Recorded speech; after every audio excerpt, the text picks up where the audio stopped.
I had this so-called Eureka moment.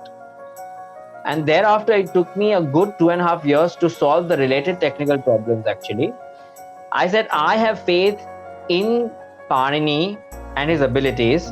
So what I'm going to do is, I'm going to try to figure out how the system runs, how the Paninian machine works. What my discovery is going to do is teach the grammar that Panini has written to the computer. Within minutes, I knew that I had essentially what I was looking for, and what would be required, not just to finish the PhD, but a lot more importantly, to solve this very historic and extremely challenging but exciting problem. Panini's grammar is expected to, or we think it should be able to, give us grammatically correct forms at the end of all of these derivations where you apply rules one step after another.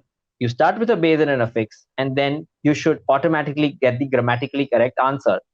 Now, though, at certain steps, what happens is, and this is a lot more frequent than one would think, two rules become simultaneously applicable at the same step of a derivation. Now, in such a circumstance, what exactly do you do? In other words, which of these two simultaneously applicable rules do you choose? We like to call the situation rule conflict, because essentially the two rules are in conflict with each other, and they're both vying for the spot of that one rule which would be applied at that step. So how do you resolve this rule conflict? Panini has taught us only one rule in his grammar to help address this very vexing issue of rule conflict. And that is 1.4.2. So book 1, chapter 4, rule 2, 1.4.2, Vipratishedhe Param Karyam. What happened is, the very first scholar to comment on Panini's grammar, Katyayana, misunderstood 1.4.2. And all the scholars to write after him, all the way up to scholars writing in the contemporary period, misunderstood this meta rule, and they basically accepted Katyayana's interpretation.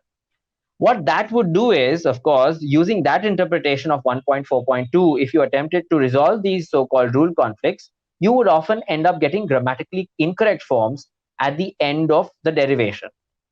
Now, that's something you don't want, because the idea is that this machine should be able to produce grammatically correct and only grammatically correct forms at the end of derivations. On the other hand, I approach this topic from a completely different perspective. So my philosophy is that, look, Panini was writing this grammar in 500 BC or around that time, right? He's come up with 4,000 rules. Now, if you read those rules, it doesn't take you too long to realize that this man is an exceptional genius of amazing caliber. So surely if he had the time, energy, patience, and wisdom to come up with such an elaborate yet succinct grammar of 4,000 rules, it's highly unlikely that he overlooked something so major, which is the problems that 142 was creating, if 142 actually means what the tradition claims it means. So I said, I reject this idea entirely. I said, I have faith in Panini and his abilities. So what I'm going to do is, I'm going to try to figure out how the system runs, how the Paninian machine works, so to speak, without relying on any of these extra tools and instructions that later scholars have added to the system. That meant, of course, that I would have to reinterpret something in the system which would make it work. And so the first 9 months of the time that I spent at Cambridge was spent performing lots of derivations and trying to find certain patterns. Once I found that pattern, as I mentioned, after taking that month-long break, once I had found that pattern, I tried to read it back into the grammar. And it did not take me too long to do that. So what I did essentially is I reinterpreted that rule 142. And that helped me solve the problem. That essentially rendered all of these extra instructions and tools, which were anyway not very useful, completely redundant and unnecessary. So I was certainly aware, as I was saying, about the magnitude of this. I was aware of it, but I had decided very strategically not to really boast about it without having the evidence.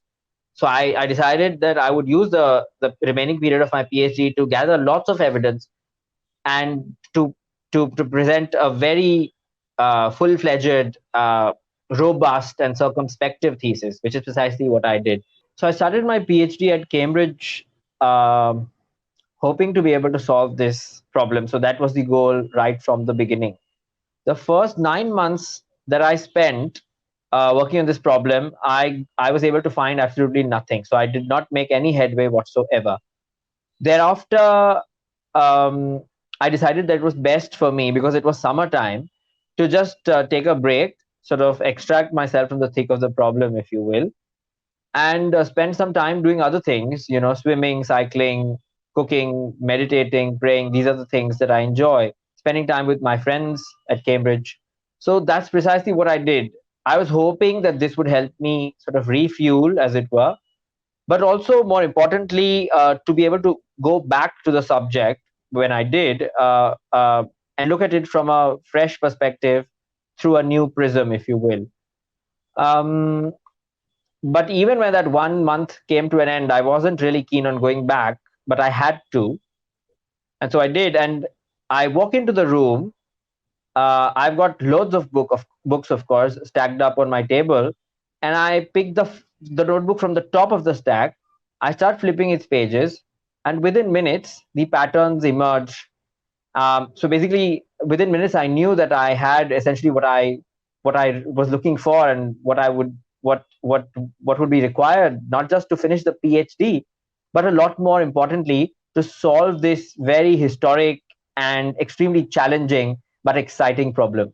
So I started my PhD in 2017 in October, and around July or August, I think, I had this so-called eureka moment. And thereafter, it took me a good 2.5 years to solve the related technical problems, actually. One of the good things, of course, was that because I had solved the main big problem, the biggest piece of the puzzle had been solved, so to speak, everything else started falling in place on its own.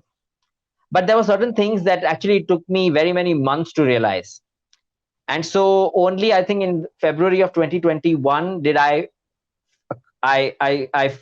fix the final problem in the system. And then I felt confident. All the evidence had been gathered by then as well.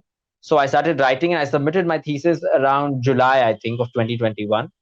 Thereafter, I had my viva in October, and then I was asked to do minor corrections by my examiners. Finally, I was awarded the PhD only in January 2022, after which we sent out the PhD also to very many scholars to see what they had to say before making this discovery public. So what my discovery is going to do is, now that we have the algorithm, we can use this algorithm, which is very simple, elegant, and very teachable as well, to teach the grammar that Panini has written to the computer. So this has not been done before. Whenever we've tried to use rule-based grammars in the computational context, we've not done very well. For example, lots of simple translation devices were being built during and around the Second World War to translate messages of German soldiers and this, that. But all of that failed, and then we had to move on to more statistical and mathematical approaches, and eventually machine learning approaches. So this is the first time that we're going to be able to use a rule-based approach to teach a full grammar to the computer. And that's I think, a major milestone in the history of human interaction with computers, and also, I would say, in the intellectual history of India. It's great to see you here. Thank you for watching our work. If you haven't subscribed yet, don't forget to click the bell icon and subscribe to Mojo Story and support independent, robust journalism.